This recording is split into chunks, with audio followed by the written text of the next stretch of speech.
Hi guys, what's going on guys? It's Greg Farley, aka Pegasus from the Wise Fire Alliance. Shout out to Chiefs Kingdom. You know, you see us in the Super Bowl, but that's enough of that shameless plug. I gotta represent the town. You guys are tuned in because we're here today to talk about categories. Now, when I talk about categories, you're gonna say, "What the hell are you talking about?" Before we talk about that, we gotta talk about this mat from Imperium Duelists. Shout out to Pace and Maydew from Maydew Gaming. You see that up at the top. You got the Plus Fire on one side. You got the Wise Guys Owl on the other side. You also got the mat bag with the Necros of Gunganir. Shout out to Necros Nation, Imperium Duelists, just to verify that you know where it came from. We're going to leave the link down in the comments so that you guys know where to get this mat. Shout out to the squad. Now, these categories. We break down the meta. Let's get out pen, paper. You know, we got the pen and paper. Meta. Meta means most effective tactic available. Everybody got that? All right, cool. Now, we have to talk about what those categories mean. When we talk about these categories, we have to talk about 5 different ones: attack, defense, consistency, versatility, and most importantly, recovery. I think recovery is really, really important because it usually means it's the best deck. You can't see me. When we talk about attack, I'm using a new deck for an example, Ignister. So if you don't catch this video before tomorrow, I'm doing this on a Friday night before Ignition Assault comes out so that you understand when I'm doing this and why I'm doing this. We basically have a new meta and we have to figure out, so I hope you checked out that video, but we have to figure out what in the world are the good decks, what's good anymore, what's bad anymore. Well, these categories are going to help you break it down. You got attack. Ignister is a good example. Ignister is trying to take your head off. And usually when a deck is trying to take your head off, it usually fails at another thing in the game. And that usually means it has really poor defense.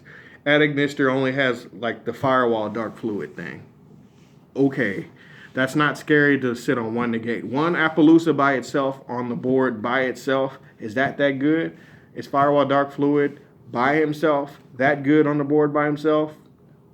No, it's not at all. But that also makes things fair because while it can have a really strong knockout punch, if it can't land anything or it can't protect itself, it makes it kind of fair. Let's just call it what it is. You can't have attack and negation, Orchist. Yeah, I'm talking to you, Orchist. You can't have both of those because then the deck's unfair and it becomes easily the best deck and damn near tier 0. I would say Spiral a couple years ago was the best example of that. The other category, I think defense, you have to think of a deck like Guru Control. Guru Control is a good example because it has an extraordinarily high winning percentage based on defense alone. It is literally set Guru, flip Guru, set Guru, flip Guru, flip flop, flip flop. That's not that hard. But what the defense comes in is that it can go off of that one card. And then with everything else around it, the trap, the defense is usually going to win a lot of games. So when you're picking a deck, you have to basically start with those 2 categories. To me, attack and defense. Which one does it do? Does it try to take somebody out? Does it try to play the mid-range game like Salamangreat? That would be a deck that's good at recovery. So let's talk about the 3rd category. Recovery is a good one because a deck like Salamangreat is usually the best deck in the room for a big event, because it's going to do the same thing all day long consistently, which is the other category. So recovery and consistency. Granted, some of these decks can be in multiple categories. Salamangreat would be a really consistent deck most of the time, you know, unless you brick a lot, which happens. You know, sometimes Salamangreat just doesn't like certain people. It's okay. You got to admit it sometimes. But seriously, a deck that's a mid-range deck like that, it's able to recover over and over and over again. Salamangreat's strength was that its graveyard is its hand, just like Infernoid's a little bit, but way better at doing that. That's a good example to me of a deck that's good at recovery. Necros was another example of recovery because it would just, oh, you did this? Okay, well, let me go search this spell. Let me go activate this spell. Let me do the same thing that I just did. Or let me bring the Trish out that just died. Let me cycle it back onto the field. Though that's what I mean by decks that can recover and come right back to square one.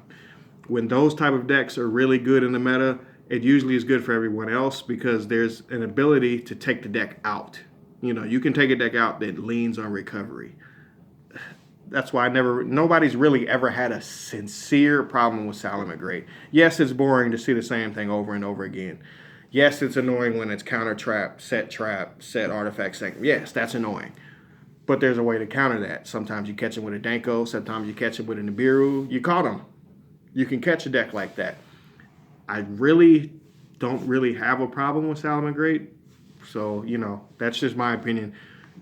Most of the time, those decks are skillful so that you shouldn't have a problem with them. Now, what do I mean? Necros, for example. Necros is a deck like that if you skillfully got your ass kicked by Necros, don't complain. You got whooped. And I didn't even play the deck like that.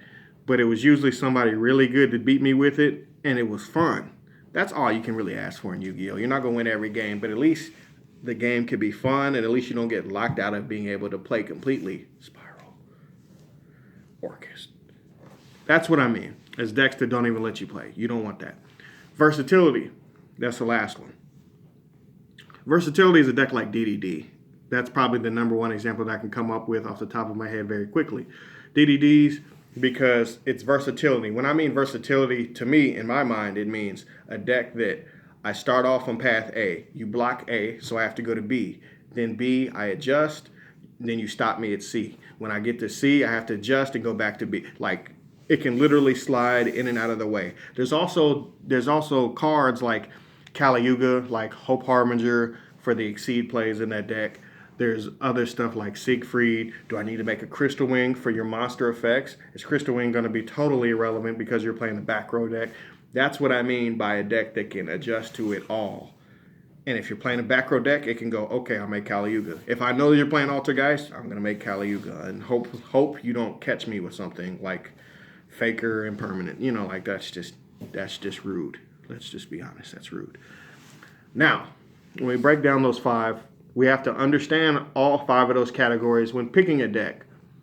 Granted, this is just a viewpoint that I have that other people have taught me, and that's all I try to do is hand it to people that subscribe to the page. Hopefully that helps you in some kind of way. Make sure you stay tuned to all these videos that are coming. I promise you there's like a storm of videos coming. We took a long break because the meta sucked. Let's just be honest, it was horrible. Everybody was tired of the same decks. And now we have a new list. We have a whole new crop of decks coming. I don't really think a deck like the Dynasty Warrior deck is going to be all that great, but you still got to pay attention to some of these things.